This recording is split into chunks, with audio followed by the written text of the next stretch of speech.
The fire is gentle tonight, and as the embers crackle, we look up at the clear South African sky, where the stars scatter like the sparks of forgotten battles. The story before us is not one of chaos or noise, but of rhythm, ritual, and endurance. For the Zulu warrior's life was as much about discipline and self-control as it was about war. We are not rushing into battle. Instead, we are walking slowly, with reverence, through the memory of a people whose discipline and determination reshaped an entire region. The story we're about to step into is one that many know through the clash of arms and the thunder of regiments. But tonight, we are going deeper into the controlled breathing, the rhythmic movements, and the silent strength that made the Zulu warrior more than a soldier. They were an institution, a way of life, a heartbeat that echoed across the mountains and valleys of KwaZulu-Natal. Before Shaka Zulu, warriors roamed the hills of this land, but they were scattered, their strength diluted by a lack of unity.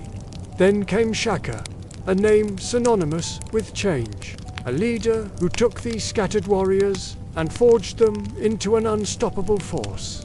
But let's start with the basics. What did it mean to be a warrior in this time and place? It meant leaving the safety of the village behind, forsaking the comfort of family for the hardships of the road. At a young age, boys would leave their homes to join a group of warriors, embarking on a journey that would test their mettle and mold them into soldiers. And so, our story starts with a boy, not as a warrior, but as a learner. He would wake before the sun, his day structured by the needs of the regiment. His first lesson was obedience, not just listening, but understanding and following without question. As the sun climbed higher, his instructors would teach him the use of the assegai, the stabbing and thrusting, the feints and parries, the dance of attack and defense. Each movement was not just a lesson in combat, it was a step into manhood.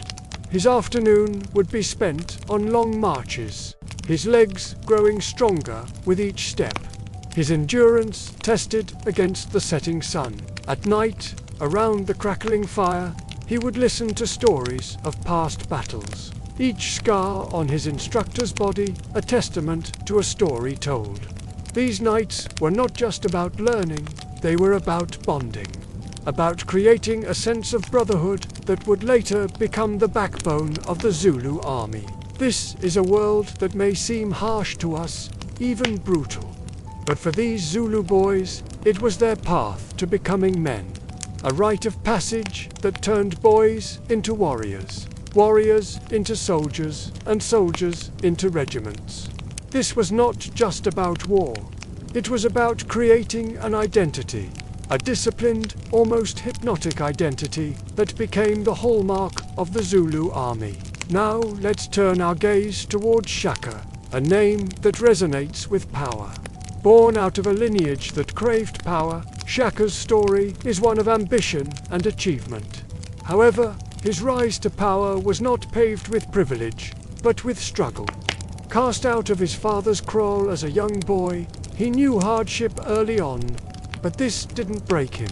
Instead, it fueled his determination, turning him into a leader who was not just born, but made. As he rose through the ranks, his mind was constantly strategizing, his eyes always looking for ways to improve. When he took over the Zulu nation, his focus was clear: unite the clans, reform the army, and most importantly, introduce a system of complete discipline. Under his leadership, Zulu men were transformed. They marched in perfect unison, their movements as rhythmic as a well-rehearsed dance. Their endurance was legendary, their stamina unmatched. Even their breathing was controlled, a testament to the discipline that ran through their veins. But remember, this transformation did not happen overnight. It was the result of years of rigorous training, of pushing men to their limits and beyond. It was in these moments of exhaustion, of testing one's limits, that the true Zulu warrior was born. Not just someone who could wield a weapon, but someone who could endure, who could maintain their rhythm even in the face of chaos, who could keep their breath steady, even when fear threatened to consume them. So tonight, as we sit under the canopy of stars, let us understand that the Zulu warrior's life was not just about war. It was about breathing, about rhythm, about the strength that comes from discipline. It was about turning what seems chaotic, the clash of arms and the thunder of battle, into something controlled, into something beautiful, much like the dance of the warriors themselves. You are now under baobab skies, and the story begins now. The day began before the sun. In the homesteads scattered across the hills of KwaZulu, young warriors rose at dawn, called by the voices of their leaders and the rhythm of the drum.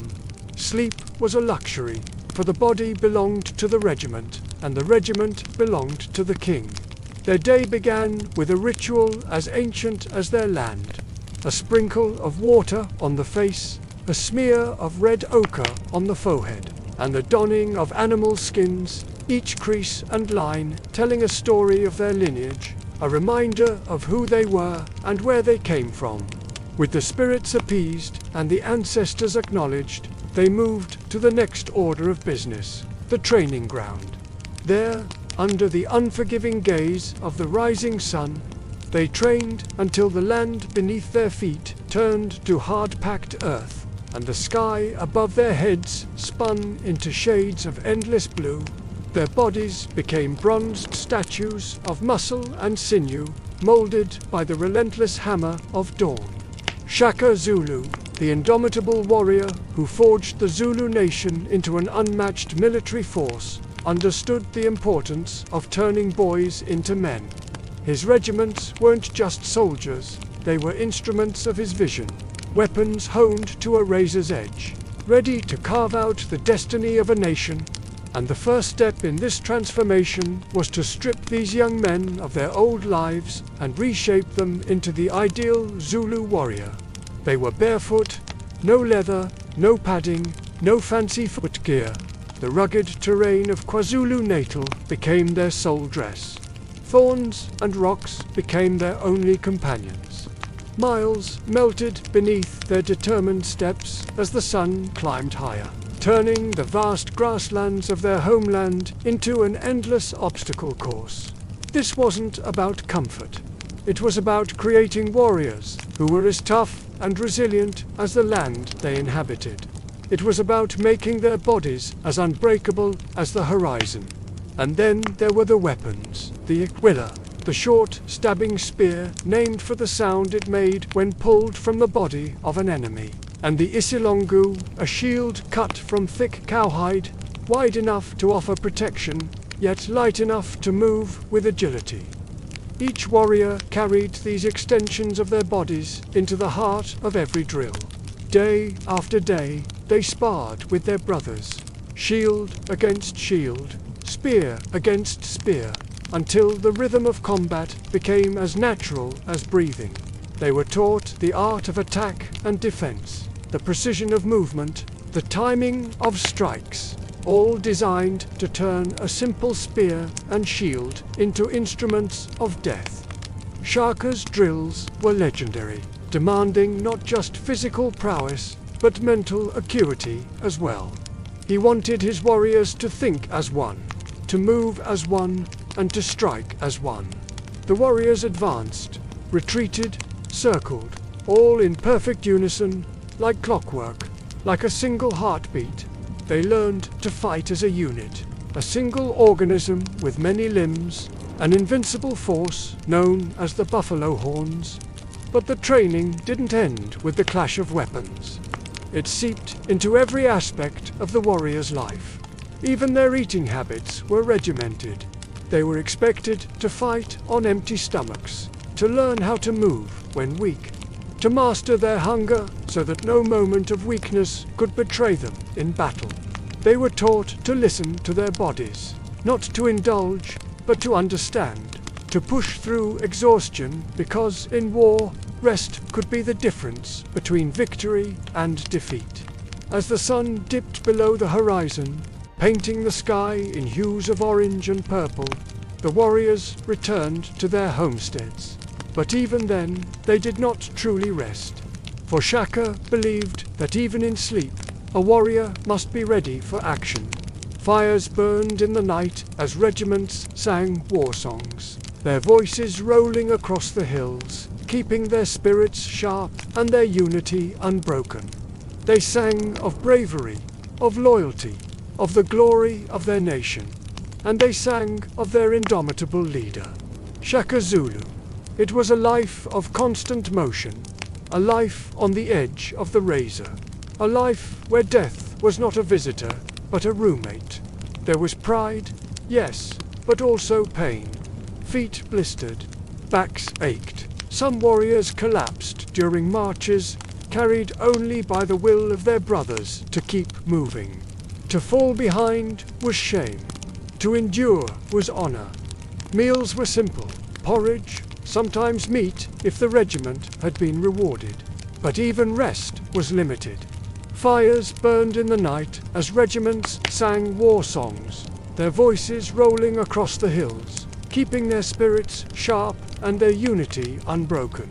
They sang of bravery, of loyalty, of the glory of their nation, and they sang of their indomitable leader, Shaka Zulu. In the heart of every warrior, a fire was lit, a fire that burned with the dual flames of ambition and fear. Fear of falling behind, of being left behind, an ambition to lead, to be at the forefront of the nation's destiny. This crucible of ambition and fear tempered their spirits, making them as strong and enduring as the Zulu nation itself. Each night, as they lay down, not to sleep, but to rest, they looked up at the stars, tracing constellations with their fingers, whispering stories of heroism and sacrifice to the cold, uncaring universe. Above them, the darkness was not empty. It was full of the whispers of their ancestors, urging them on, guiding them, preparing them for the battles that lay ahead. These boys, once carefree and full of dreams, were now becoming men. Men forged in the fires of discipline, tempered in the waters of pain, sharpened on the rock of endurance. They were the backbone of the Zulu army, the shield and spear of their nation. They were the sons of the soil, and their destiny was as vast and unending as the African sky. For in this brutal yet beautiful ballet of blood, sweat and dust, they were not just learning to fight, they were learning to live. And in the unforgiving wilderness of their homeland, they were creating not just warriors, they were creating legends. The time came when the warriors, now men, stood before Shaka Zulu, ready to be judged. And Shaka, with the wisdom of a philosopher and the eye of a hawk, assessed what he had created. He tested them, pushing them to their limits, seeing if they had truly become the instruments of his vision. If they could face the most grueling test, he would unleash them on the world. And so the final test arrived, as inevitable as the sunrise. It was a test of everything they had endured, of everything they had learned, and of everything they had become. It was a test of the body, the mind, and the spirit. And as they stood on the precipice of this ultimate challenge, the warriors knew that what followed would not just be a battle. It would be a testament to their transformation. The Zulu warrior's life was not measured in comfort, but in endurance. After long days of drills, they did not rest easy. Instead, they were often called to march again, miles across the veldt, with nothing but their shields and spears. Their bodies became instruments of survival, and every step was another reminder that their strength did not belong to themselves, but to the regiment, and through it, to the king. Discipline was absolute. A warrior could not simply refuse, nor complain. To disobey meant public punishment, sometimes even death. Shaka was said to have watched his regiments closely, ensuring that no man carried himself lazily, no warrior broke formation. His philosophy was simple. One weak man could endanger the whole army, but alongside the hardness was unity. The marches were not silent. Warriors sang as they moved, their voices rising in rhythm with their steps. The songs carried stories of ancestors, praise of leaders, and reminders of their duty. Singing turned exhaustion into endurance, pain into rhythm, and fear into courage. At the heart of this life was constant vigilance. Warriors were trained to sleep lightly, to wake at the slightest sound, and to always keep their weapons within reach. A regiment could be called to readiness at any hour of the night. Even in slumber, the warrior was not free. He belonged to the call of the drum. Food was never guaranteed. Rations were controlled by the regiment system. Warriors often ate together from communal pots, strengthening the bonds of brotherhood. But hunger was also a weapon. The king knew that a hungry army could be driven to fiercer discipline. Hunger taught them to fight lean, to survive without softness. Yet it was not only the body that was put to the test. The warrior's mind was forged in the fires of adversity. In this crucible, fear had no place. It was a luxury for the individual, but a weakness for the regiment. A warrior who showed fear was not only mocked, but put to tasks that would break his spirit.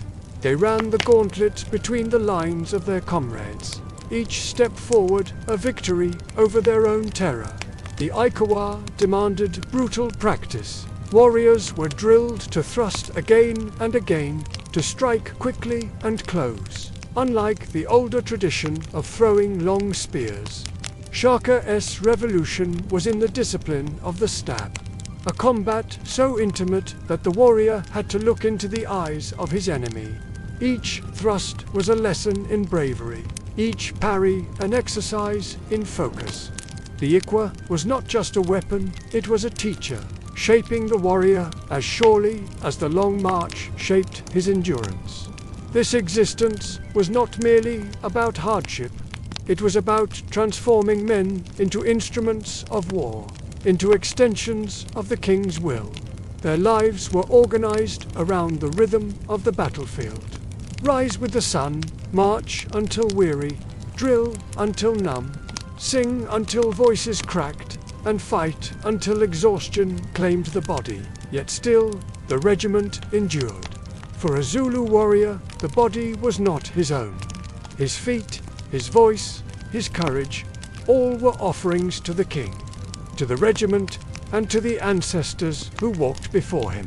In the heart of South Africa, where the legacy of the Zulu kingdom once thrived, there's a small village called KwaMashu. It's a place where the spirit of tradition and modernity intertwine, and it's here that we find our story. At the center of the village stood the royal kraal, a circular enclosure of tall, sturdy huts, each one a silent witness to generations of history. Here, the young warriors would gather before the sun climbed high, their presence radiating an energy that was both eager and respectful. Their leader, a figure whose name echoed with authority, was a man of few words. His face, etched with the hardships of countless battles, was a map of their people's history, each line telling a story of courage, loss, and resilience. The day began with long marches, spear in hand, shield strapped across their chest, boots crunching on the dry earth. Hunger gnawed at their bellies, but there was no room for complaint. Survival, let alone thriving, demanded focus. Every muscle had to be honed, every breath measured, every sense razor sharp. Even the morning wind carried lessons. How to track an enemy, how to read the subtle signs of the veldt, the language of the land. They moved as one, a symphony of coordinated steps, their bodies forming a tapestry of strength and unity. Theirs was a dance of life and death, a ballet of blood and bone. As they moved, their spears flashed, not as weapons of offense, but as extensions of their senses, probing, testing, always testing.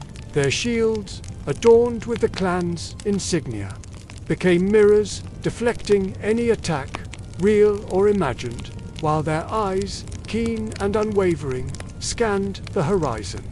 Drills consumed hours.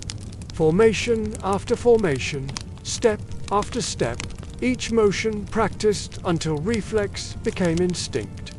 A slight misstep could be fatal in real battle.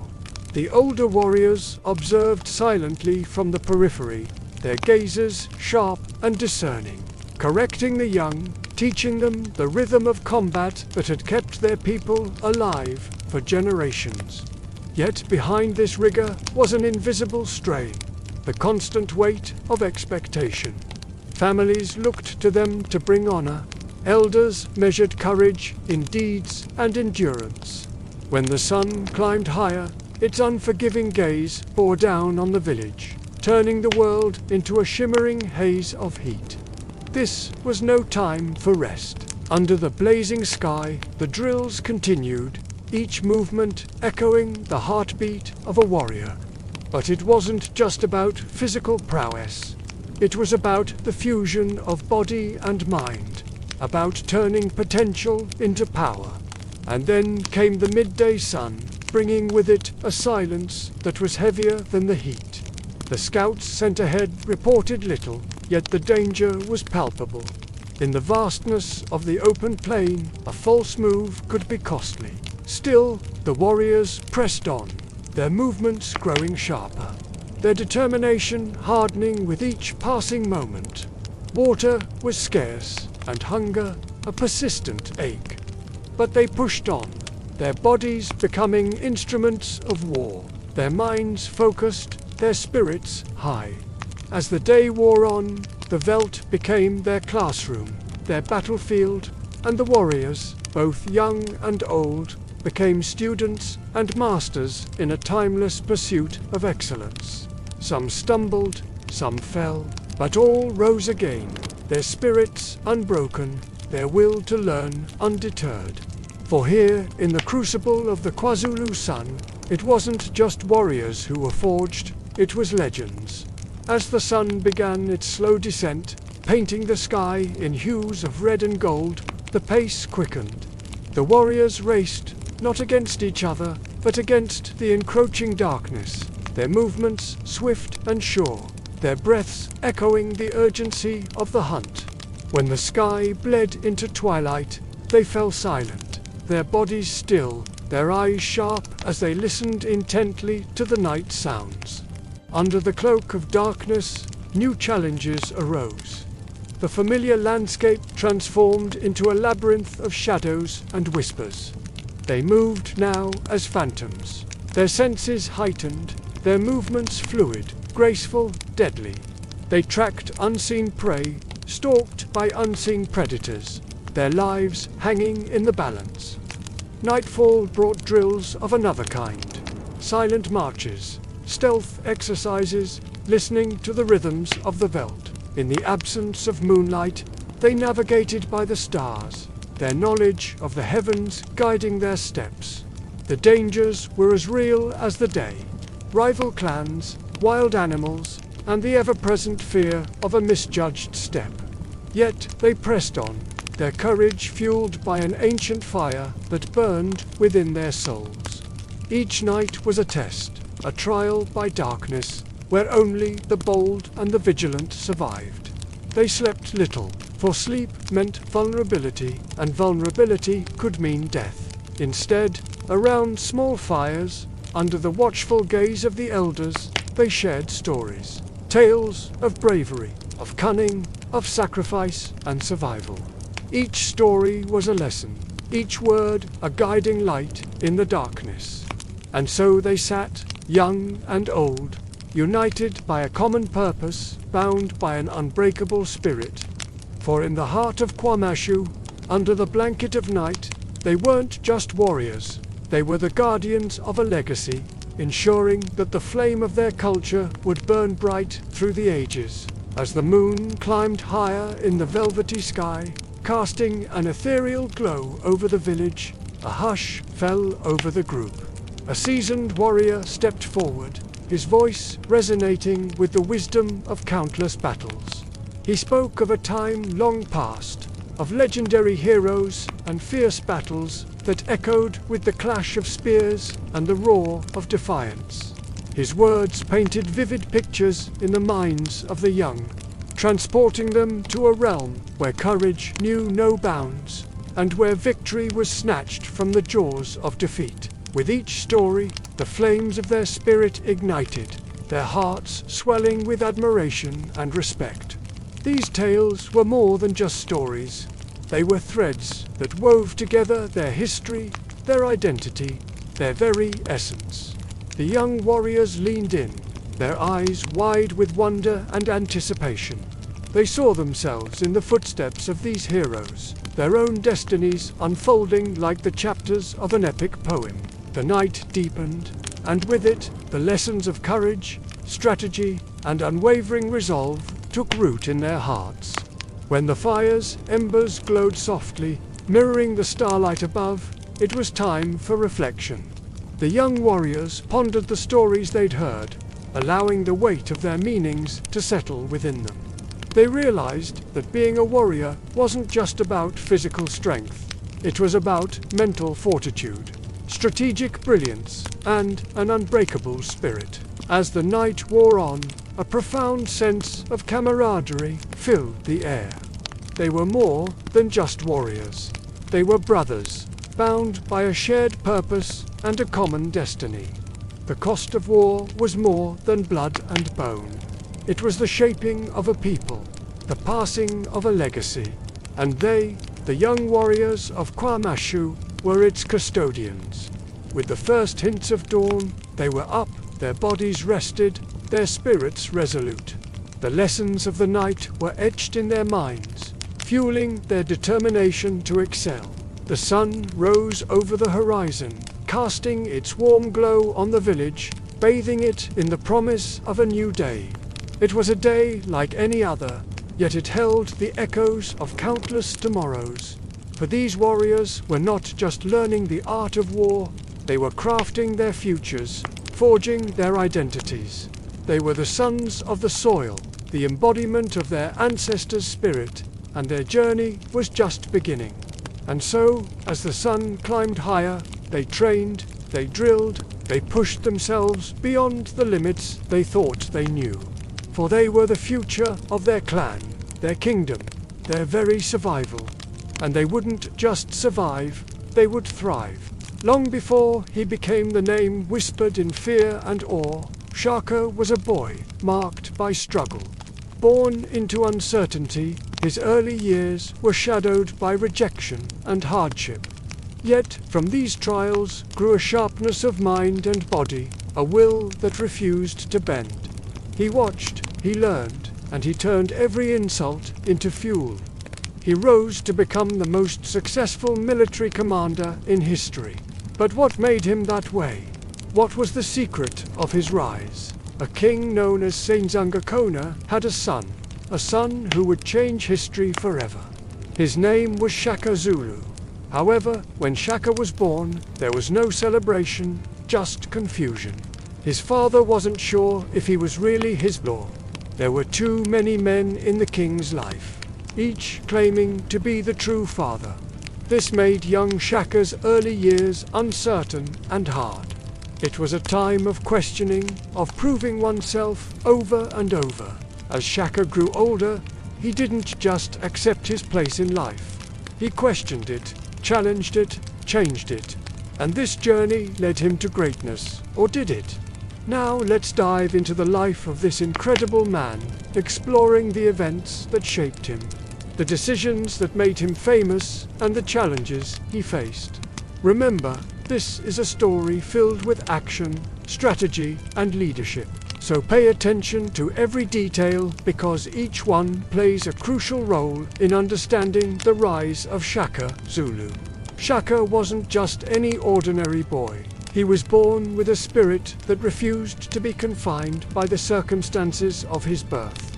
While other princes enjoyed the privileges of their birthright, Shaka had to carve out his path. He trained his body to become strong and resilient, and he honed his mind to become sharp and strategic. In a world where power was everything, he was determined to prove that he was more than just the son of a king. He was a leader in the making. It all started with his decision to leave home and join the warriors. He wanted to prove himself on the battlefield, to show everyone what he was capable of. But it wasn't easy. At first, he was just another face in the crowd, another nameless warrior. But Shaka wasn't meant to stay in the shadows for long. He had a fire in his belly, a determination that set him apart. As he watched the battles unfold, he noticed something. The warriors charged into battle in a disorganized manner, all for one and one for all. But this approach led to confusion and often defeat. It lacked unity, coordination, and most importantly, strategy. Now, picture this. You're a warrior, and you see your comrades going into battle in a haphazard way. Some charge ahead, while others hang back, unsure of when to strike. The result is a mess. They're not working together as a team. And when they face an enemy like the Langani and the Ndiwanda, who were united and strategic, they lose. Again and again, he observed the patterns, the strengths and weaknesses of rival clans, the bravery and the betrayals, the strategies and the blunders. And he realized there was a better way, a smarter way to fight, a way that could turn the tide of battle in their favor. So he shared his ideas, his thoughts on how they could improve their fighting style. But you know what happened next. They ignored him. They couldn't see the value in his ideas. They thought he was just a nobody with no experience. They didn't realize that this young man with a troubled past was about to change their world. Years of training, observation and reflection had turned Shaka into a force to be reckoned with. When he spoke, people listened. When he made a move, people took notice. This wasn't just about brute strength or the size of your army. It was about strategy, unity, and sheer brilliance. Shaka introduced a concept that was revolutionary at the time. The impi, a highly disciplined and organized military formation. It was like nothing they had seen before. The warriors were arranged in rows, each member knowing their position and responsibilities. They moved as one, attacked as one, and defended as one. They were not just soldiers, they were an instrument of war, a well-oiled machine that could crush any opponent. But that's not all. Shaka didn't just change the tactics, he changed the mindset. He emphasized the importance of unity, discipline, and precision. Spears were shortened so that warriors could fight in close quarters. Shields were reinforced to protect against enemy attacks. Cowardice was met with severe punishment, and those who showed bravery and loyalty were rewarded. He created an elite military force that was unmatched in southern Africa. His impi wasn't just about numbers, it was about quality. Each member had to prove their skills and dedication through rigorous training and tests of courage. This wasn't for the faint-hearted. It was a test of endurance, strength, and mental fortitude. Those who couldn't keep up were sent home, and those who excelled became the core of Shaka's army. Imagine being one of the warriors under Shaka's command. You're part of a unit that's unlike anything you've ever seen before. Your movements are precise, your attacks are coordinated, and your defenses are solid. You're not just fighting for yourself, you're fighting for the Zulu nation. You're part of something bigger than yourself.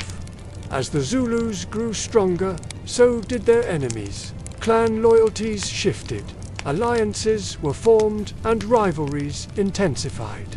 Now the real test began. Shaka's impi faced off against formidable opponents like the Langini and the Net. The battles were intense, a clash of wills, strategies, and arms. But the Zulus emerged victorious. It was a sight to behold. The Zulu warriors, a sea of red and black, charging into battle with unwavering determination. Their opponents were no match for the disciplined and strategic Zulus. It was a display of military brilliance that left everyone in awe. Allies were forced into obedience, rivals were crushed, and the Zulu kingdom became a dominant force. But amidst the victories and the growing power, there was a shadow, a dark side to Shaka's rise. You see, while Shaka was a brilliant military commander, he was also a ruthless leader. He demanded absolute obedience and punished any form of dissent. There were no second chances. If you didn't give your all, you were out. This created a climate of fear and paranoia. People lived in constant fear of making a mistake. His rise to power unsettled the balance of power in southern Africa. It was a time of great change and upheaval. And in the midst of it all, Shaka stood tall, a symbol of a new era, an era marked by strength, strategy, and ruthlessness. His influence spread far and wide, shaping alliances, sparking rivalries, and leaving an indelible mark on the history of southern Africa. As we reach the end of this part, we've only scratched the surface of Shaka's story. There's much more to come. More battles, more victories, more drama, and more intrigue. When Shaka seized power, he reshaped not just the Zulu clan, but the map of southern Africa. His armies marched with discipline unheard of before, using the buffalo horn formation to encircle enemies.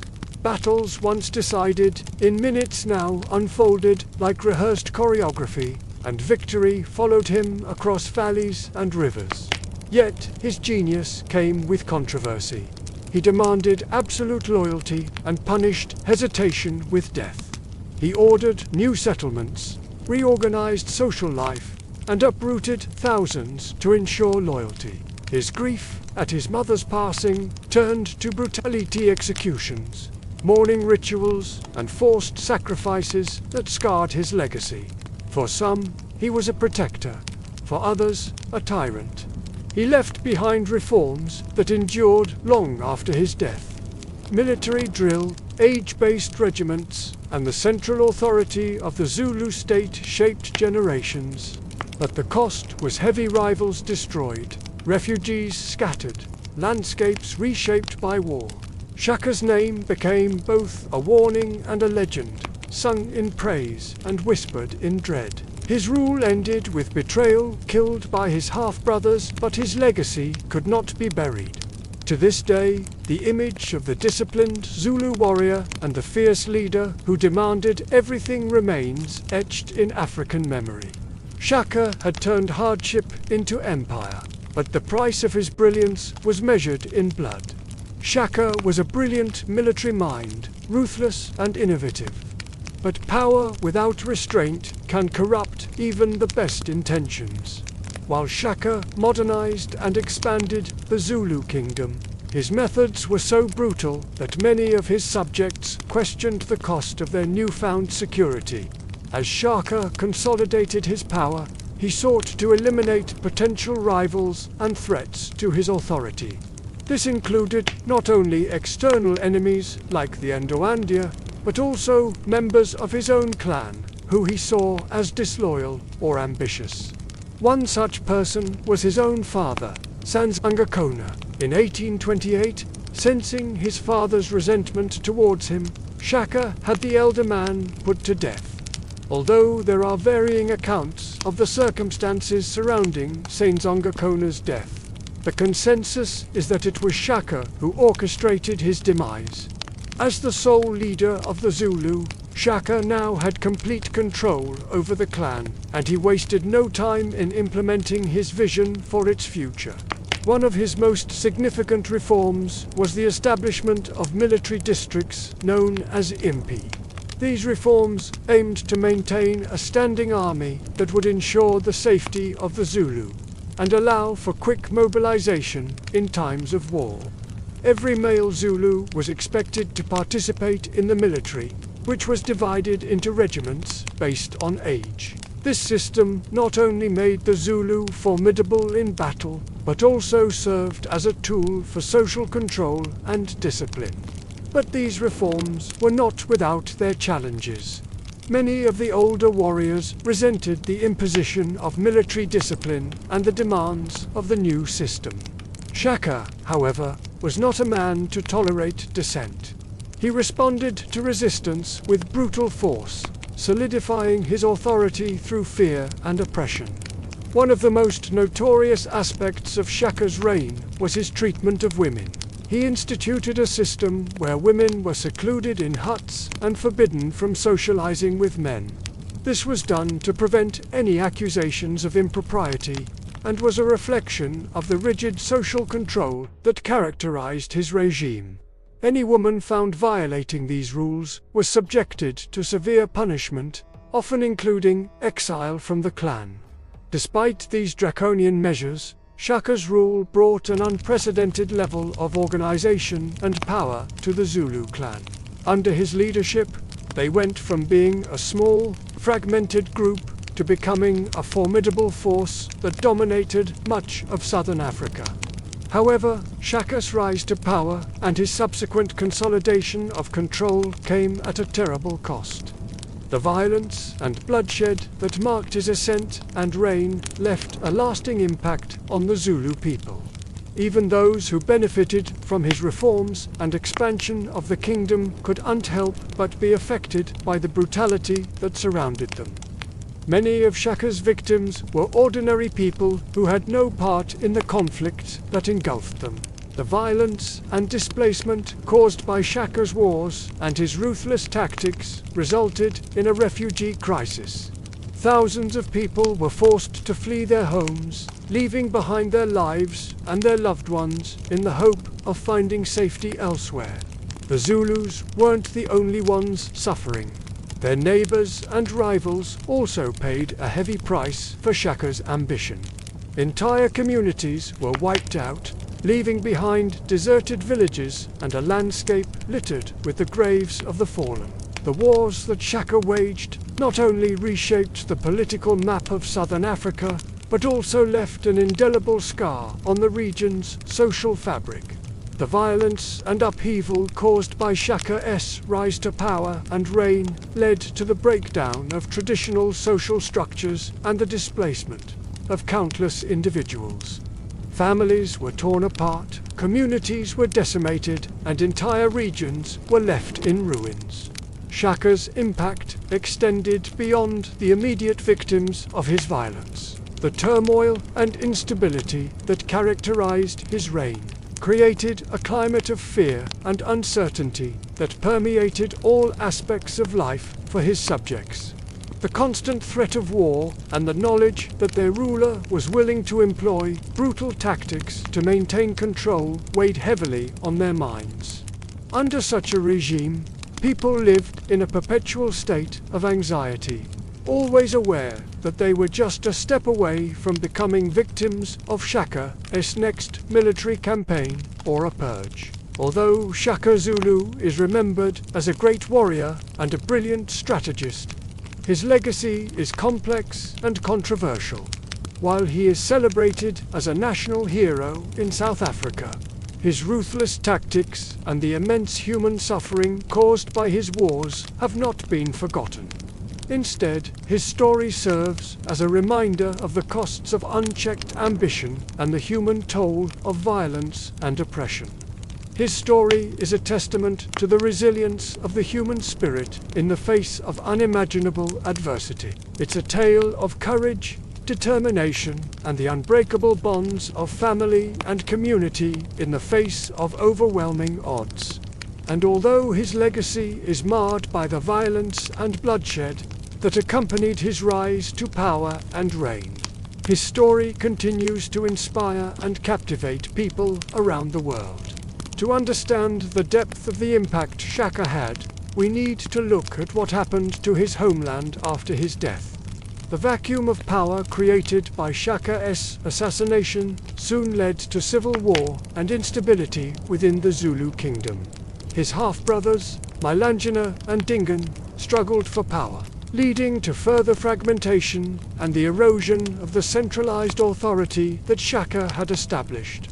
This internal conflict weakened the Zulu kingdom, making it vulnerable to external threats and leading to a loss of territory and influence.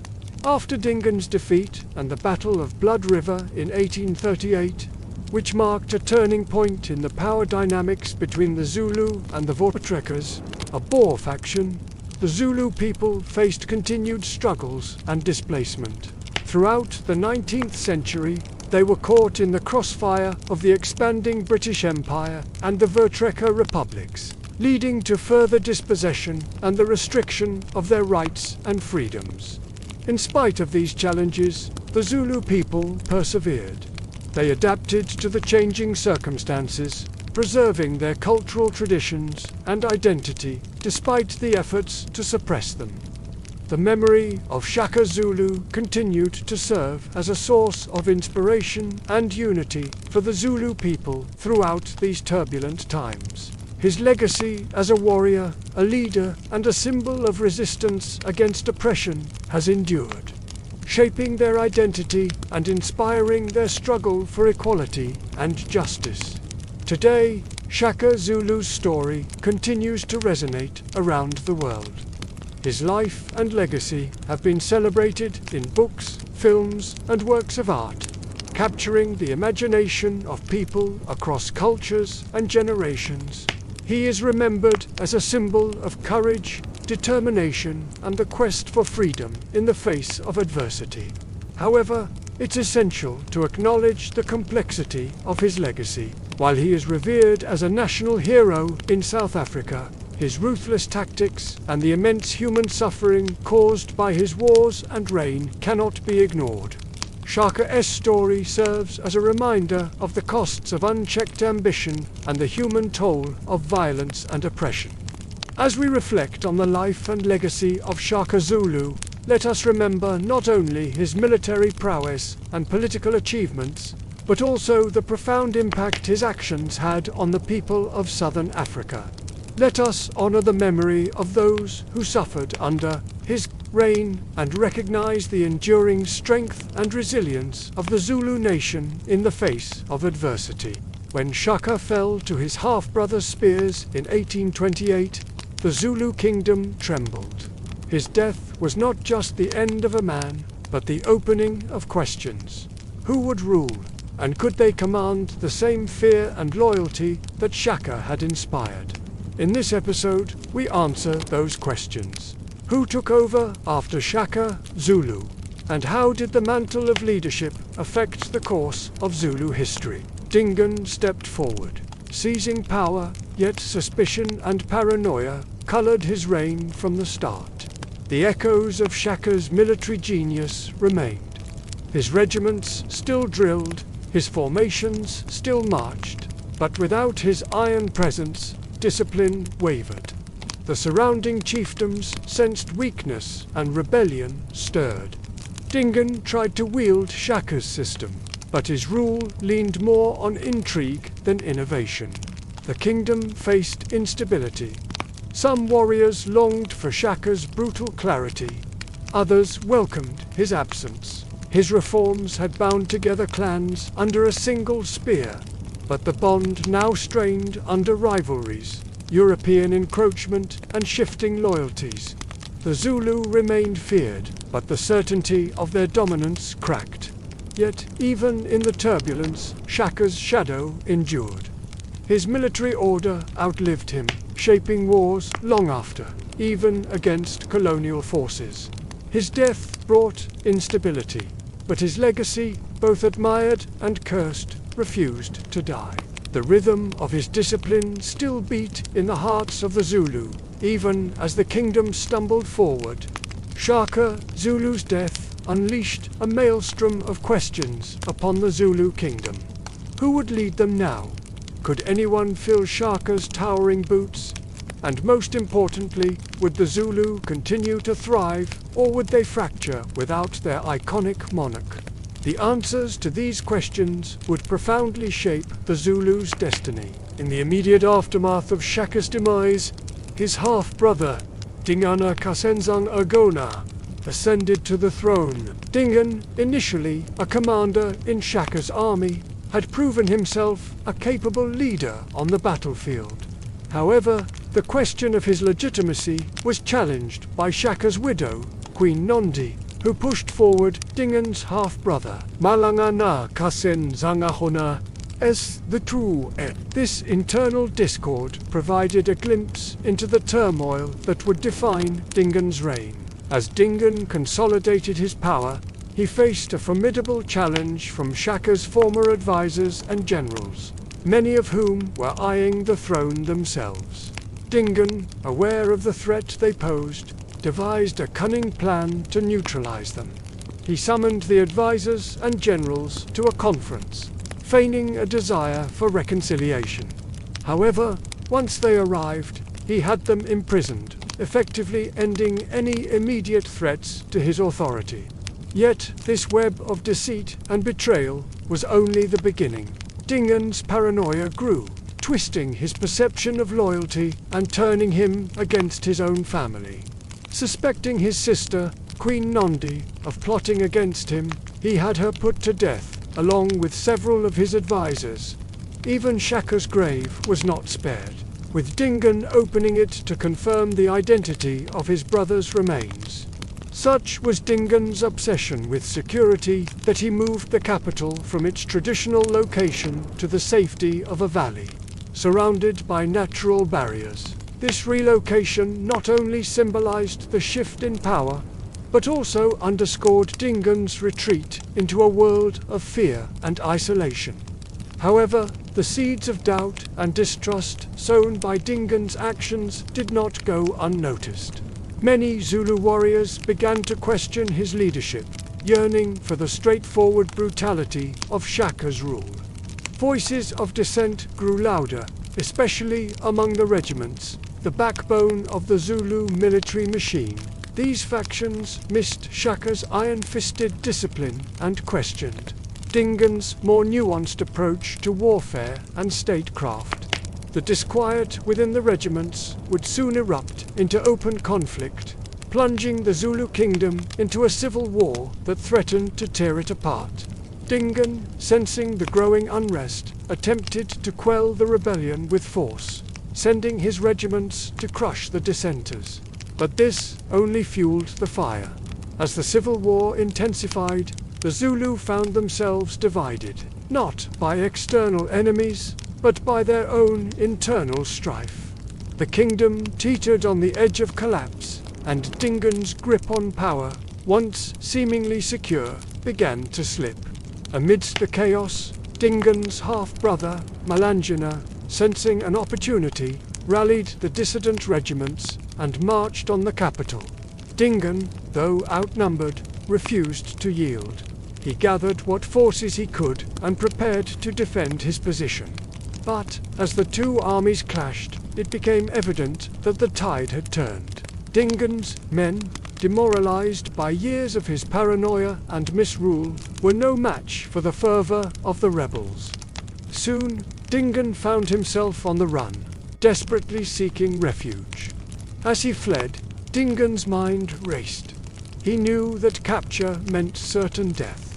With no other options left, he decided to seek asylum with the powerful Nebel Kingdom to the northwest.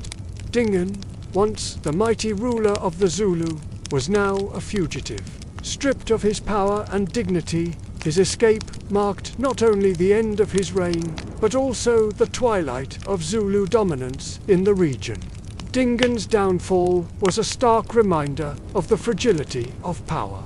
In a span of a few short years, he had transformed from a celebrated warrior to a paranoid ruler, alienating those around him and dismantling the very foundations of the Zulu state. As Dingan crossed the border into Ndebele territory, he carried with him the hopes and fears of a kingdom teetering on the brink. His asylum request would not only shape his own destiny, but also influence the future of the Zulu and the broader political landscape of Southern Africa. Despite the upheaval and uncertainty that had become synonymous with the Zulu kingdom under Dingan's rule, there was one constant: the indomitable spirit of the Zulu people. Even as they grappled with internal conflict and the refugee crisis sparked by Dingan's flight, the Zulu displayed a resilience that had been forged in the fires of Shaka's reforms and battles. Their sense of identity, tightly bound to their military prowess and territorial integrity, remained steadfast. The concept of Ubuntu, the essence of humanity and the interconnectedness of all people, was deeply ingrained in Zulu society.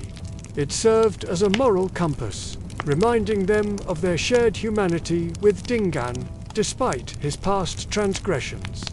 This innate sense of justice and fairness, coupled with a deep respect for their ancestors and traditions, provided a foundation for the Zulu to navigate the turbulent waters of their history. The forced departure of Dingaan, once their mighty monarch, was a profound moment of reckoning. It challenged the Zulus' understanding of leadership and the very concept of kingship. The qualities they once admired in Shaka, his strategic brilliance and martial prowess, were now being called into question. The sins of Dingaan's reign, the paranoia, the betrayals, and the mismanagement of the kingdom left a deep scar on the Zulu psyche. Yet even in the face of these challenges, the Zulu remained anchored to their values and traditions. They understood that while individual leaders may rise and fall, the spirit of the Zulu nation endures. The rhythm of their lives, dictated by the seasons and the cycles of nature, continued unabatedly. They planted their crops, tended to their cattle, and honored their ancestors, finding solace in the familiarity of their daily routines. The Zulu women, known for their strength and resilience, played a pivotal role in maintaining this continuity. They ensured that the traditions were passed down through generations, keeping the Zulu identity alive even in the darkest of times. The oral histories, with their tales of bravery, wisdom, and sacrifice, became a lifeline connecting the Zulu of the past, present, and future. The journey started at a young age. Boys as young as 13 or 14 years old would leave their homes and live with a group of older men for several months. During this time, they would learn the skills and knowledge necessary to become warriors, such as how to use weapons, how to fight, and how to live according to the customs and traditions of the Zulu people. It was also a time for them to prove themselves. They had to show that they were brave, strong, and disciplined, and if they did, they would be rewarded with praise and respect from their peers and elders. If they failed, they would be ridiculed and punished. So the stakes were high. One of the most important aspects of the initiation ceremony was circumcision. This was more than just a physical test. It was a symbolic one as well.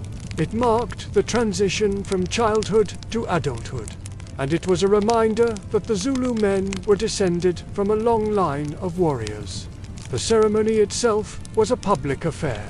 All the young men would be circumcised at the same time in a special kraal or enclosure. The procedure was performed by a skilled elder who had to make sure that it was done correctly and without causing too much pain. The young men were not allowed to cry out or make any noise during the procedure. They had to endure the pain silently. To do otherwise was to bring shame not only on themselves, but also on their families and their clan. Those who flinched or cried out were seen as cowards, and they risked being ostracized from their community. That's how important it was to endure. But the bravery required for the operation was just the beginning. The youths were subjected to a series of grueling tests and rituals designed to push them to their limits, both physically and mentally. They were forced to fast for days on end without food or water. They had to run long distances across thorny fields, wrestle with each other while being watched by the eyes of the veteran warriors. And all the time, they had to remain silent and still. They weren't allowed to complain or break their silence until the initiation was over. This was to teach them that a warrior doesn't just have to be brave and strong. He also has to be disciplined and able to bear hardship without complaint. A true Zulu warrior didn't break under pressure. He didn't crack when things got tough. He didn't complain or make excuses.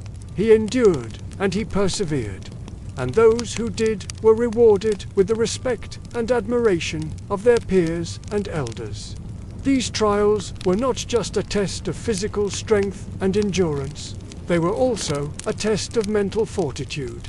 The youths had to overcome not only the physical challenges, but also their own fears and doubts. They had to prove that they were not only strong in body, but also in spirit. And those who succeeded were seen as true warriors, men who could be relied upon in times of danger. The silence of the initiates was deafening. It spoke volumes about their courage and determination. It was a testament to their will to become warriors, to become men. Their silence was golden. It was the currency of respect and admiration. After enduring all these trials, the youths were finally ready to be initiated into the brotherhood of Zulu warriors. They were given new names and new status. They were celebrated with songs, chants, and ritual dances. Their families and communities came together to rejoice and to welcome them as full members of society. But this was not just a personal achievement. It was also a political one. The youths were not only initiated into the brotherhood of warriors, they were also initiated into the service of the king and the nation. They were now tied to the fate of their people, and they had to be ready to defend their homeland at all times. They were now part of the army, part of the defense force of the Zulu kingdom. It was a great honor to be a Zulu warrior, but it was also a great responsibility. The warriors were expected to live according to the highest standards of courage, discipline, and loyalty.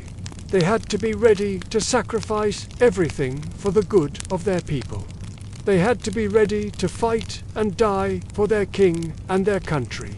And they knew that if they failed to live up to the expectations of their people, they would be disgraced and punished severely.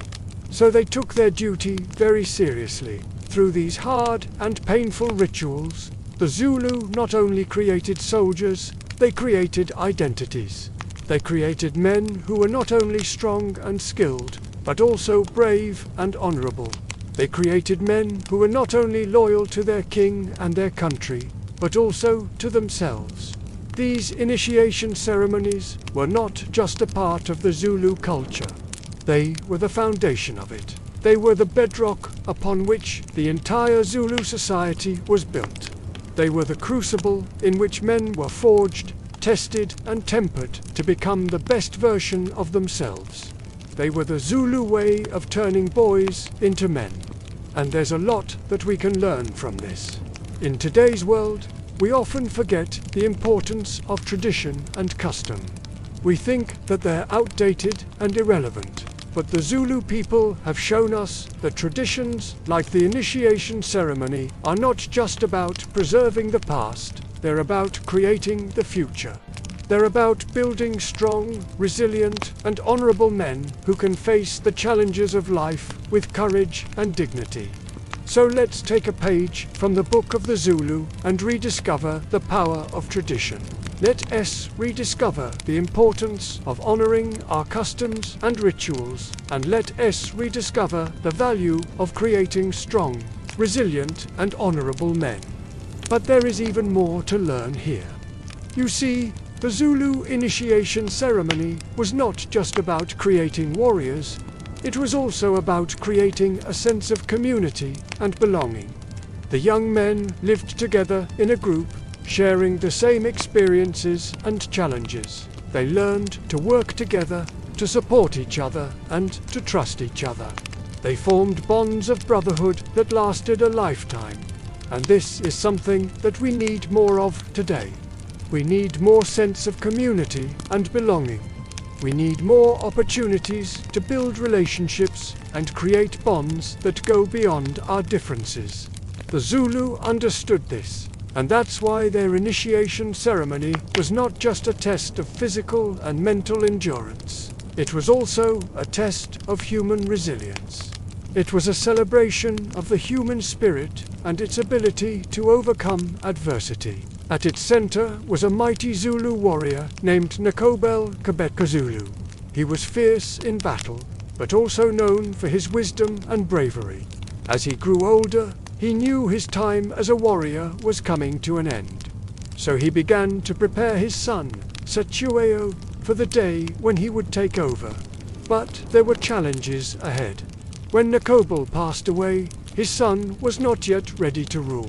The kingdom was in turmoil, and outside forces were waiting to take advantage. Nkobel had been a strong leader, and his absence was felt deeply. To make matters worse, some members of the royal court wanted Seto-Sheo's younger brother, Butho, to be king instead. This caused a split in the kingdom and made it even harder for Seto-Sheo to unite his people. Setueo needed allies, and he found one in an unexpected place. The very people who had once tried to take his birthright, Butho and his followers. Though there was still tension between them, they agreed to set aside their differences for the greater good of the Zulu kingdom. Together, they began the difficult task of rebuilding the nation and preparing for the battles that lay ahead. It was a time of great uncertainty, but Setueo knew that he had to be strong for his people. He trained his army, made alliances with other tribes, and did his best to unite the Zulu kingdom. But he never forgot the lessons he had learned from his father. Nkobel's spirit guided him every step of the way. Now, let's dive deeper into this epic tale. Our story unfolds in the heart of South Africa, where the Zulu kingdom thrived under the leadership of the mighty warrior Nkobel Zulu. Nkobel was not just a fierce fighter, but also a wise and respected leader. As time went on, he knew it was time to pass the torch to his son, the young and eager Setueo. However, the path to leadership was not an easy one. In fact, it was fraught with danger and uncertainty. First and foremost, the Zulu kingdom was facing a lot of external threats. The British Empire was encroaching on their territory, and there was constant danger of war. At the same time, there was a power struggle within the kingdom itself. Some members of the royal court, including the jealous half-brother of Nkobel, were not happy with the choice of successor. They believed that Nkobel's younger son, Butho, was better suited to be king. Despite these challenges, Nkobel remained steadfast in his belief that Setueo was the right man for the job. He began to train his son, teaching him the ways of the Zulu warrior and preparing him for the responsibilities of leadership. Now, being a Zulu warrior was no easy feat. It required not only physical strength and skill, but also mental toughness and discipline. Nkobel taught Setueo how to fight with the traditional Zulu weapons such as the assegai, or short stabbing spear, and the aquila, or throwing spear. He also trained him in the art of war, teaching him how to plan and execute battle strategies. But perhaps most importantly, Nkobel taught Setueo the values and traditions of the Zulu people. He instilled in him a deep sense of pride and respect for their culture and history.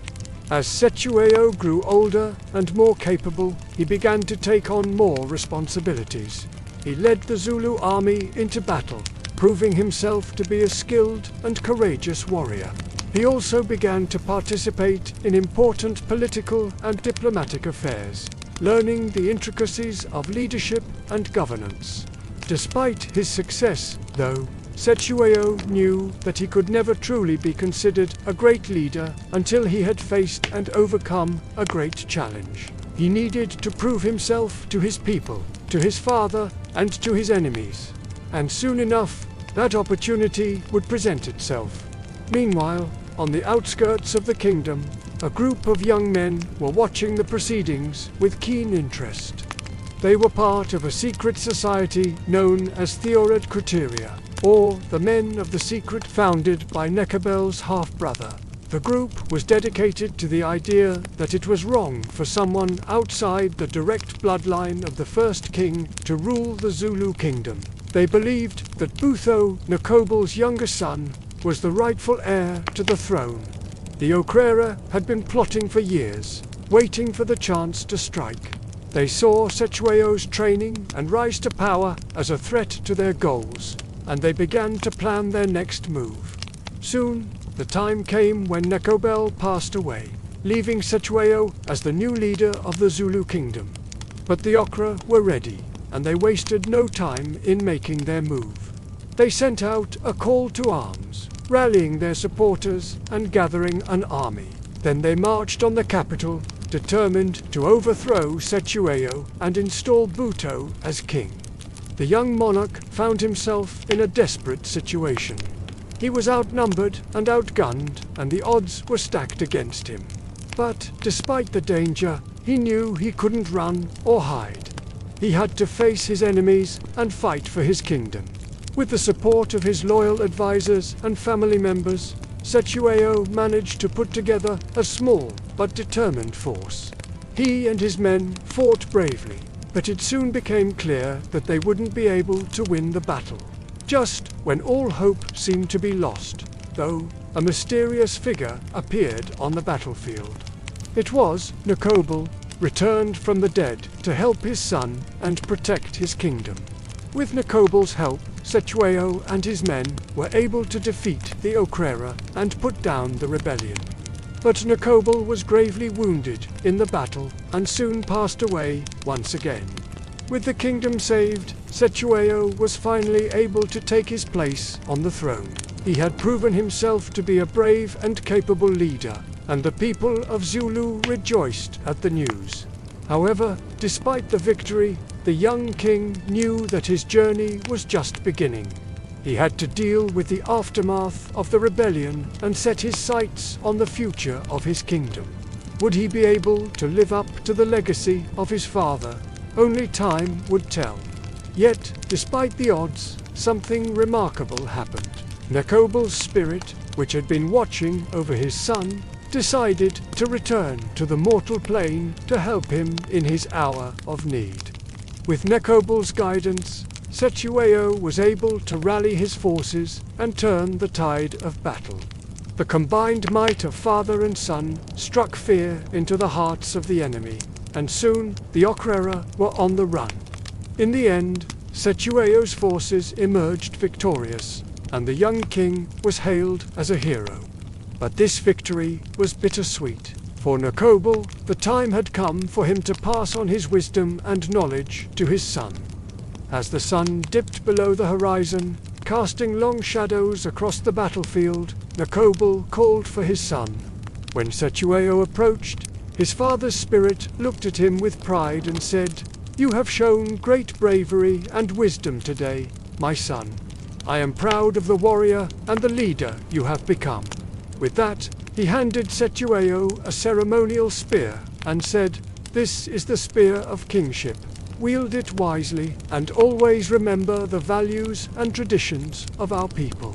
And so, with the blessings of his father and the support of his loyal subjects, Sechueo began his reign as the new king of the Zulu kingdom. He ruled with wisdom and fairness, always remembering the lessons he had learned from his father. Under his leadership, the Zulu people prospered and their kingdom grew stronger than ever before. And although Nkobel's spirit had returned to the heavens, his legacy lived on through his son and the Zulu nation as a whole. As the years passed, Sechueo's legend grew, and he became known as one of the greatest leaders and warriors of his time. But he never forgot the importance of tradition and culture. Each year, on the anniversary of his father's death, he would return to the battlefield where their spirits had merged and perform a ritual to honor his memory. It was a solemn and moving ceremony that reminded him of the values and principles that had guided his father and shaped the Zulu kingdom. If there was one thing the Zulu system understood, it was that an army was not just a collection of fighters. It was a family forged in fire. The Amabutho, or regimental system, grouped young men of the same age cohort into tightly bound units. Once admitted, they ate together, trained together, and fought side by side. This wasn't merely logistics, it was identity. To be part of a regiment was to belong to something greater than bloodline. A second family sealed by sweat and steel. Picture a young Zulu warrior, perhaps 15 years old, stepping into the crucible of the barracks. He enters not as an anonymous face in a crowd, but as an individual about to be woven into the grand tapestry of the Zulu fighting force. His world is about to contract from the familiar landscape of his homeland to the confines of the regiment. His responsibilities will shift from tending fields or herding cattle to mastering the art of war under the watchful eyes of seasoned veterans. His identity, previously defined by his clan and family, is about to be expanded, reshaped, and reinforced with a new sense of belonging. One forged in the fires of discipline and camaraderie. The first walls of this transformation are the regimental homesteads, Amaconda. They weren't just barracks, they were cultural centers. Inside these enclosures, the young warrior's life revolves around his regiment. He eats, sleeps, and converses with those who have become his world. The echoes of conversation drift out of the huts at dusk, carrying with them the melodies of his people, the clicks and whistles of isiZulu, laced with the laughter and banter of comradeship. Discipline isn't just enforced, it's internalized. Within these walls, the young warrior learns not just combat tactics, but the very ethos of his fighting force, the indomitable spirit that made the Zulus a force to be reckoned with. And then there are the rituals, the dances, the ceremonies that bind a regiment together. These aren't just traditions, they're threads in the fabric of identity. Each dance, each chant reinforces the idea that he is part of something larger than himself, a collective entity with a will and purpose of its own. A warrior's failure is seen as a stain on the entire unit. Cowardice or desertion isn't just an individual failing. It's a wound to the collective honor. The courage of one boosts the morale of all. In this environment, the young warrior grows. He matures not just as a fighter, but as a member of a brotherhood. His actions reflect not just his own will, but the honor of his regiment. Desertion or cowardice brings shame not just to himself, but to the entire unit. Bravery, on the other hand, brings glory, boosting the morale and pride of the entire regiment, as he trains, fights, and lives alongside men who've become his brothers. The young warrior internalizes the values of his regiment. He understands that his actions don't just affect him, they affect the men beside him, behind him, and in front of him. Loyalty becomes more than a virtue. It's a way of life. His commander isn't just an authority, he's a father figure who guides and disciplines. The senior warriors are like elder brothers, their counsel respected and their example emulated. And the regiment itself takes on the feel of a mother, protective, nurturing, and fierce when threatened.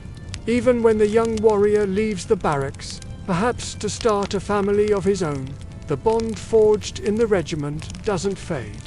He carries the ethos of his unit, the memories of his comrades, and the lessons from his commanders into the rest of his life.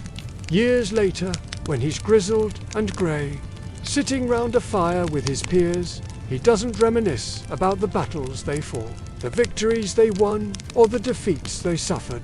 He talks about the camaraderie, the brotherhood of arms, the unbreakable bond that tied them together. These are the things that defined their existence, shaped their identity, and made them more than just warriors. Now, this sense of brotherhood wasn't unique to the Zulu army. Other African militaries had similar structures. However, what set the Zulu apart was the genius of Shaka Zulu. He understood that an army wasn't just about numbers or tactics. It was about loyalty, discipline, and unity. So he took the concept of the age cohort system and wove it into the fabric of Zulu society. Under Shaka's reign, regiments didn't just fight wars. They became instruments of social control, agents of cultural unity, and bastions of unwavering loyalty. Each regiment was like a microcosm of Zulu society, reflecting its values, beliefs, and aspirations. When a young boy entered a regiment, he wasn't just learning the art of war, he was internalizing the soul of his people. He was learning to fight, yes, but he was also learning the ethos, the spirit of his culture. The indomitable will that made the Zulus a force to be reckoned with. The brilliance of this system lay in its simplicity and universality. It didn't matter if you were a king's son or a lowly peasant. Everyone was equal in the crucible of the regiment. The bond between warriors wasn't just professional, it was emotional, spiritual, and unbreakable. It was a bond that made the Zulu army more than a fighting force. It made them a family. But Shaka didn't stop at creating regiments. He institutionalized it, turning the barracks into a melting pot of Zulu culture. Within the regimental homesteads, warriors didn't just live. They socialized, they danced, they sang, and they celebrated. And in these moments of camaraderie, the sense of unity grew, solidifying the bond between warriors and making them ambassadors of Zulu culture. It was in these barracks that Shaka's warriors became more than soldiers. They became cultural custodians, ensuring that the traditions, customs, and values of their people were kept alive and passed down through generations. This fusion of war and culture, of discipline and tradition, is what made the Zulu army invincible. It wasn't just their tactics or their physique, it was their collective spirit, their indomitable will to fight, and their unbreakable bond of loyalty. When Dingan ascended to the throne after Shaka's demise, he inherited not just an empire, but a legacy of loyalty.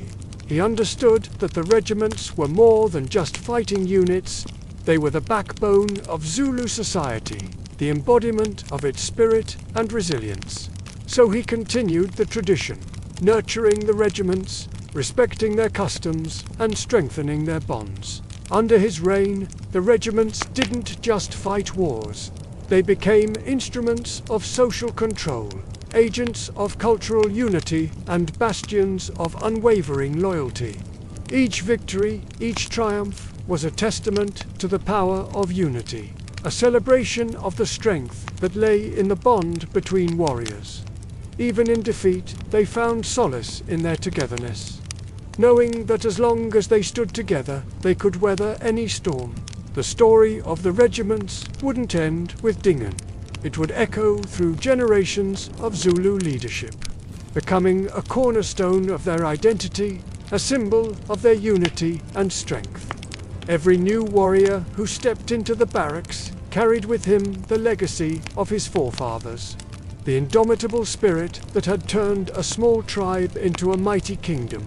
And every time they marched into battle, they weren't just fighting for land or power, they were fighting for something far greater, for the honor of their regiment, the glory of their ancestors, and the soul of their people. In the royal court of the Zulu kingdom, power was never the voice of one man alone. Though the king's authority was absolute, decisions flowed through councils, where older warriors, seasoned generals, and trusted advisors gathered under thatched halls or open courtyards. The king sat at the center, but his silence was often as heavy as his words. A single nod could mean war, a pause could mean reprieve. Here, discipline on the battlefield found its echo in the discipline of speech, where elders weighed each word carefully, and rashness was a dangerous luxury. As the Zulu nation grew, so did the weight of Shaka's legacy. His innovations changed the face of warfare. But what kind of king was he? Was he a tyrant who crushed dissent, or a visionary who lifted his people to greatness? Tonight, I want to hear your voices. Before we delve into the heart of the Zulu kingdom, I want to know your thoughts. What do you think of Shaka? Was he a ruthless leader or a brilliant strategist? Let your thoughts mingle with the smoke rising above the fire, carrying them on whispers to the ancestors of the Zulu people. Your thoughts matter. They are the threads that weave this story together. Share them with everyone gathered around this digital fire. Let your opinions blaze brightly like the midday sun, and let them illuminate the path of this tale. Remember, tonight we are more than just listeners and storytellers. We are members of the Zulu Royal Council. Our words carry the weight of tradition, the wisdom of generations past. As the night deepens and the stars watch over us, we will unravel the complexities of a great leader, separating the chaff of legend from the grain of truth. So let your voices rise like the mighty Zulu warriors, strong, clear, and respected. Tell me, what do you think of Shaka? Is he a hero or a monster? Or perhaps something in between? Let the fire be our witness and the stars our audience as we delve deeper into the heart of the Zulu kingdom. Councils were more than strategy meetings. They were rituals of respect. Men spoke in turn, lowering their voices, never interrupting. Praise singers circled, chanting the king's titles, reminding all present that this was not just debate, it was the heartbeat of the kingdom. In these gatherings, the rhythm of speech mirrored the rhythm of war. A decision to march an impi could be born in the measured silence between two advisors or in the sudden lift of the king's hand. Now let us dive deeper into the mystery. You see, understanding a king like Shaka Zulu is like deciphering the patterns of a mighty river. He may appear as a solitary force, but he's shaped by the terrain through which he flows. In Shaka's case, that terrain was the crucible of power, a place where survival meant constant adaptation. Born into a world of shifting alliances and hidden threats, Shaka learned early that trust was a luxury and preparation, the cornerstone of victory. His rise to power was a testament to this philosophy. When he took the throne, the Zulu kingdom wasn't just a collection of clans. It was a powder keg waiting to ignite. Shaka's rivals were circling, ready to pounce. Yet he didn't just inherit the kingdom, he reshaped it. He introduced regiments based on age, creating a sense of unity that transcended the divisions of the past. This wasn't merely a military tactic, it was an act of cultural engineering. Each regiment became a microcosm of the Zulu ideal, disciplined, regimented, and unwavering in their loyalty. This transformation didn't happen overnight. It was the product of countless hours spent honing tactics, training warriors, and most importantly, building a support base. Shaka wasn't just a warrior king. He was a politician, a social reformer, and a strategist. He understood the value of alliances and the importance of projecting power beyond the borders of his kingdom. His network of spies and informants was as vast as his army, ensuring that no threat went unnoticed and no ally taken for granted. Even his personal life was a reflection of his strategic mindset. His multiple wives weren't just a symbol of his virility, they were political pawns and confidants. Through them, he maintained ties to powerful clans, ensuring their allegiance and gathering intelligence. Yet despite this meticulous planning, Shaka's rise to power wasn't a foregone conclusion. There were moments when fortune smiled on his enemies, when they gained the upper hand and pushed him to the brink. But Shaka's response to these setbacks was a masterclass in resilience. He adapted, regrouped, and came back stronger, using the lessons learned from defeat to refine his strategies and fortify his defenses. It was this tenacity, this refusal to accept defeat, that turned the tide in his favor. Slowly but surely, Shaka's star began to rise. The Zulus, under his leadership, transformed from a collection of scattered clans into a formidable force that commanded respect and inspired awe. His innovative tactics and relentless pursuit of excellence made him a legendary warrior, while his cunning diplomacy and shrewd alliances made him a formidable ruler. But it wasn't just about military victories or territorial gains. Shaka's impact went far deeper, reshaping the social fabric of the Zulu kingdom and setting it on a path that would culminate in the reign of his successor, the infamous King Dingaan. And so, as the flames dance before us, I invite you to reflect on the life of Shaka Zulu, not just as a warrior or a king, but as a force of nature, a product of his environment and a harbinger of a new era. For in understanding Shaka, we gain insight into the very essence of the Zulu kingdom. A kingdom forged in the fires of adversity and tempered by the brilliance of its leaders. The pulse of the Zulu kingdom could be felt most vividly in its dances. Courtyards and open fields became stages where rhythm, stomp, and song carried history and power.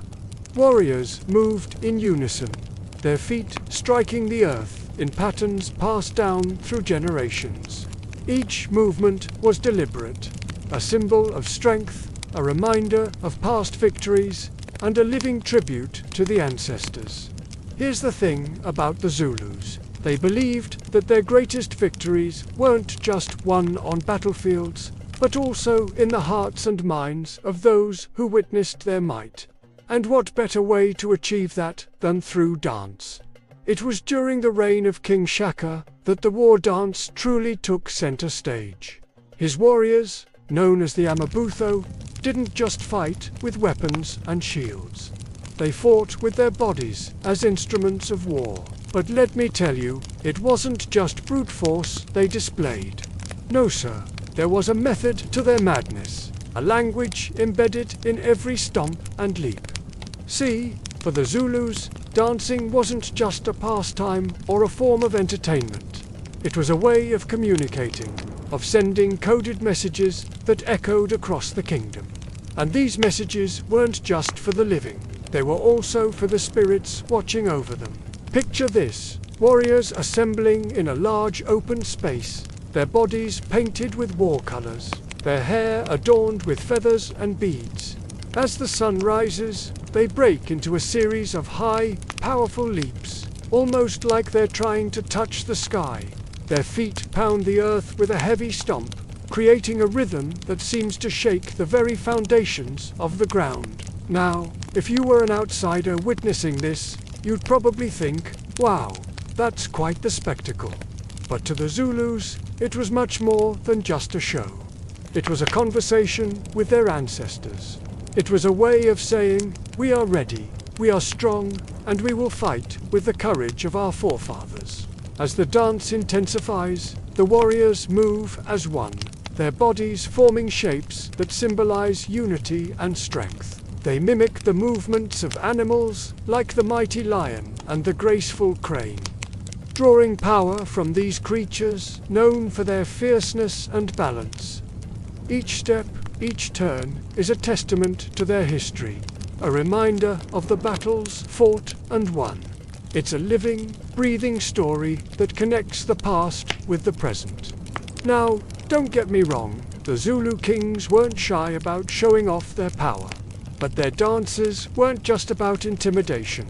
They were also a way of expressing their culture, their identity. When King Shaka's half-sister Nandi gave birth to his son, the future King Dingaan, there was cause for celebration. And what better way to mark the occasion than with a dance? The warriors gathered and performed the Umkanda, a dance that symbolized the arrival of a new leader. It was a way of welcoming the child into the royal lineage, a way of ensuring his place in the history of the kingdom. And let's not forget the women in all of this. They, too, had their own dances, dances that celebrated their role in society, their importance to the kingdom. During the first fruits ceremony, where the Zulu people showed their gratitude for the harvest, women would dance while carrying baskets filled with fruits and vegetables. It was a way of giving thanks, of acknowledging the blessings of the land. The men would join them in the dance, linking arms and moving in patterns that symbolized the coming together of the community. You see, for the Zulus, dance was a way of bringing people together. It didn't matter if you were a warrior or a farmer, a man or a woman, young or old. Everyone could participate in the dance. It was a way of building bonds, of creating a sense of belonging. The dance would go on for hours, sometimes days, with the participants singing and chanting as they moved. It was a celebration of life, of the community, and of the connection between the living and the dead. When guests arrived at the Zulu royal court, they, too, were expected to participate in the dances. It was a way of showing respect, of acknowledging the power and the culture of the Zulu kingdom. Even visiting dignitaries, some rulers, they didn't just sit back and watch. They joined in the dances, learning the steps, mimicking the movements, becoming part of the spectacle. In the Zulu kingdom, the dance was a rite of passage. When boys came of age, they went through a ritual of initiation. During this time, they were separated from society and taught the ways of the Zulu man. And guess what? Dancing was a big part of this initiation. The boys were taught the war dances, the ones that showed strength, courage, and unity. They were taught how to wield their bodies as weapons, how to use their feet as instruments of power.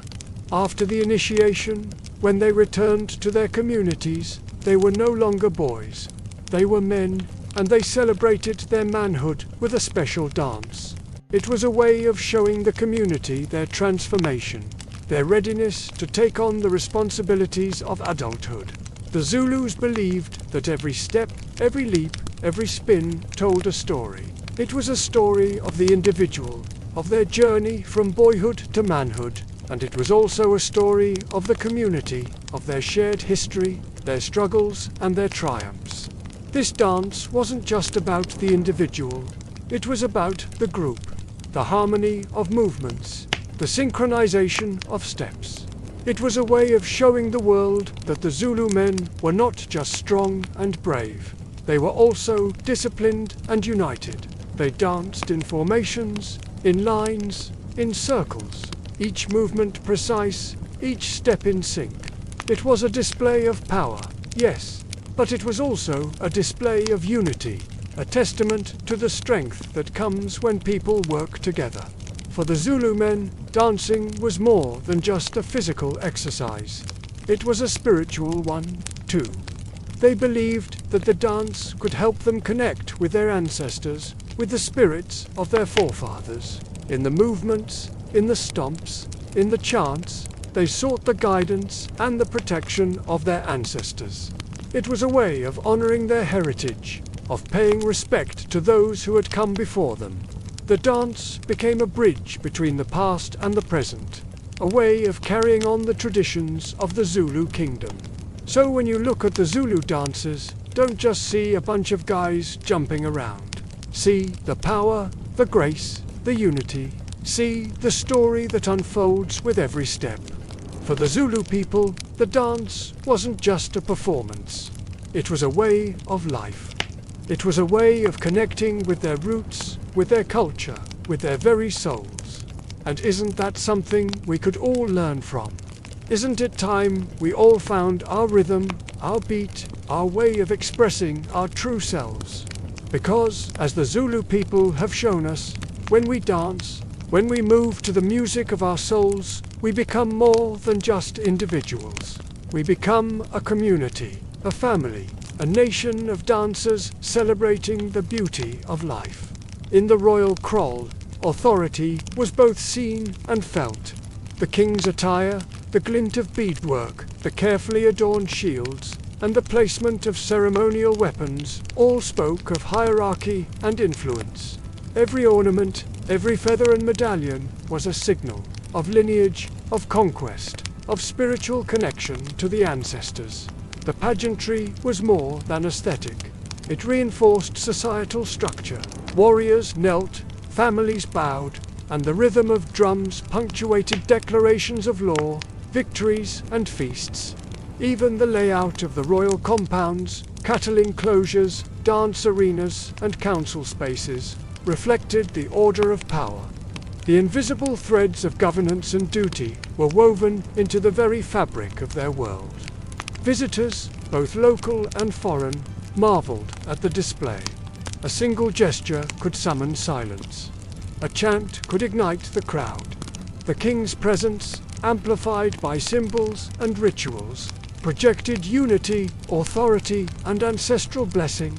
It was as if the spirits themselves were marching alongside the warriors, recognizing and reinforcing the order of the living. As Shaka honed his military tactics, his sister and advisor, Nandi, worked tirelessly to expand the kingdom's influence through diplomacy and trade.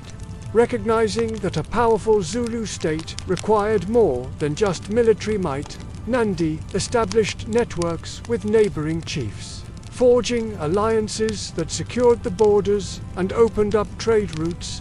Her efforts laid the foundation for a golden age of Zulu prosperity, creating a buffer between the expanding British colonial interests and the heartland of Zululand. But as the sun set over the horizon, casting long shadows across the Crile, a sense of foreboding began to stir.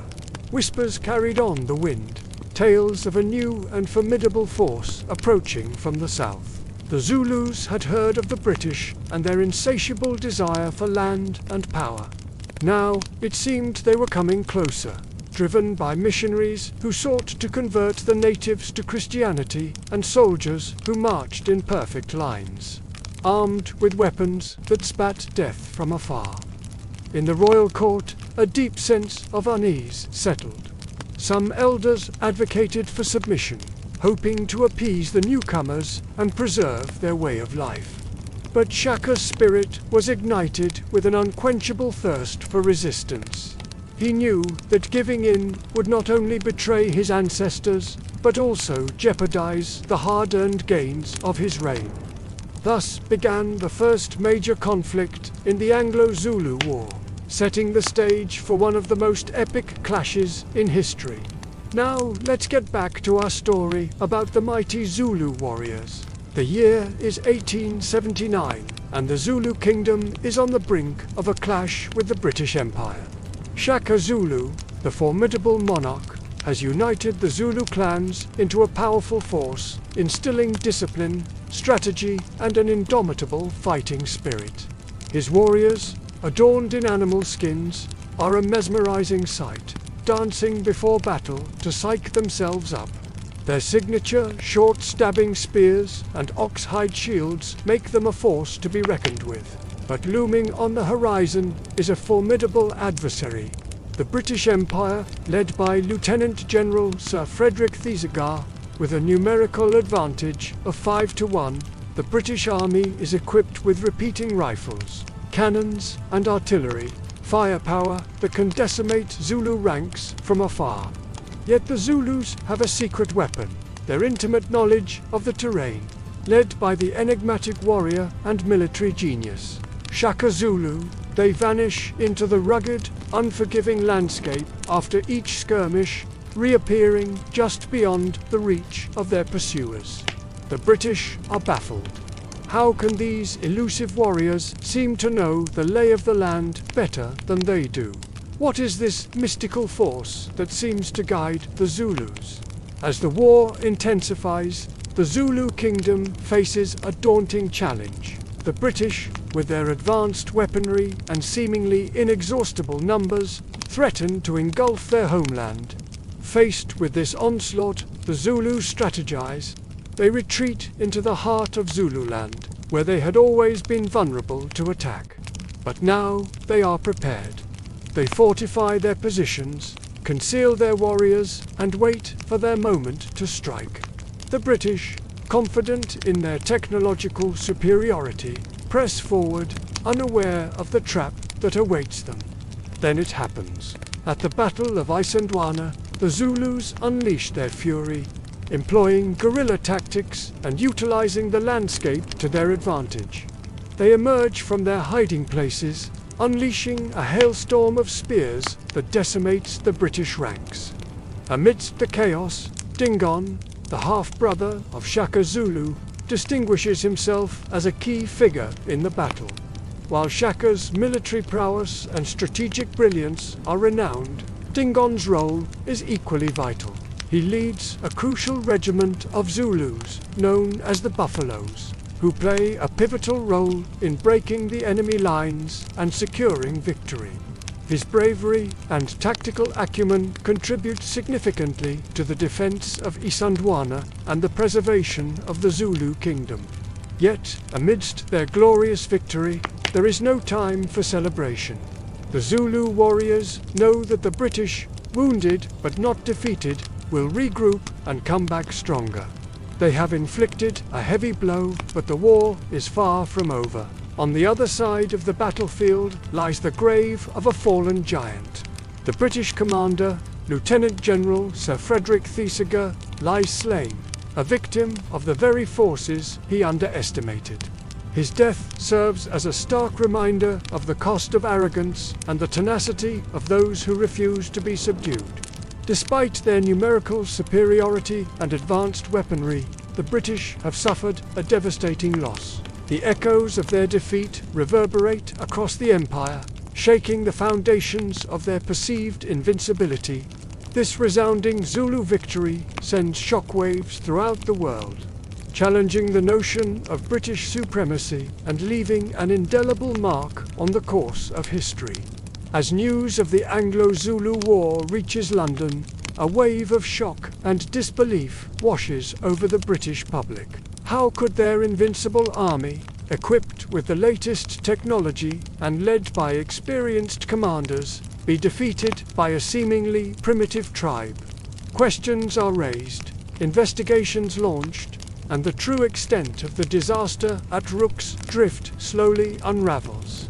Meanwhile, on the African continent, the Zulu victory at Isandlwana sparks a surge of inspiration and unity among the indigenous tribes. Word spreads of a people who dared to stand against the mighty empire and emerged victorious. From the rolling hills of Zululand to the distant savannas, warriors gather, inspired by tales of courage and resilience. The spirit of resistance ignites, challenging the notion that the African tribes are destined to be subjugated. Among them is the young and ambitious Menelik II, the future emperor of Ethiopia. Impressed by the Zulus' use of modern firearms and strategic brilliance, Menelik sees an opportunity to secure his own empire. He reaches out to the Zulus, seeking their military expertise and forging an alliance that will have profound implications for the future of Africa. And as the Zulu kingdom basks in the glow of their victory, a sense of pride and unity swells among the warriors and civilians alike. Theirs is a nation forged in the fires of adversity, tempered by the blood, sweat, and tears of countless ancestors. Yet they stand tall, ready to face whatever challenges lie ahead, for they are the children of Shaka, the proud and indomitable Zulus. And as long as they stand together, they believe they are invincible. As the sun dips below the rolling hills, the echoes of the past linger in the wind. The tales of warriors, of relentless training, and of battles fought under the vast African sky remind us of courage measured not in trophies, but in discipline, loyalty, and the bonds forged between men and women, between leaders and their people. Let's pause here for a moment. The fire crackles softly, and we rest beneath the stars. The sounds of the day fade away, leaving only the gentle symphony of the night. And in this tranquility, the memories of those who came before us seem to gather closest. Even now, the rhythm of drums and the songs of battle live on in memory, whispering of lives lived in devotion to community, to ancestors, and to the unyielding landscape that shaped them. Each spear, each shield, each ceremonial dance carries a story, a song, a lesson, a heartbeat from the past.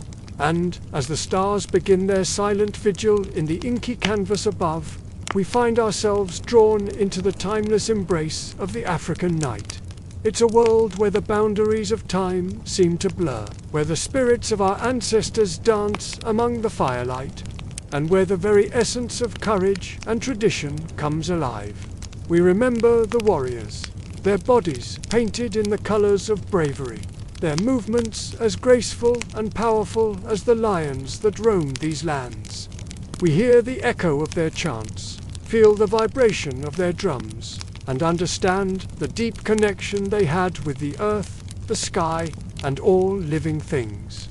But it's more than just battles and victories that come to life under this canopy of stars.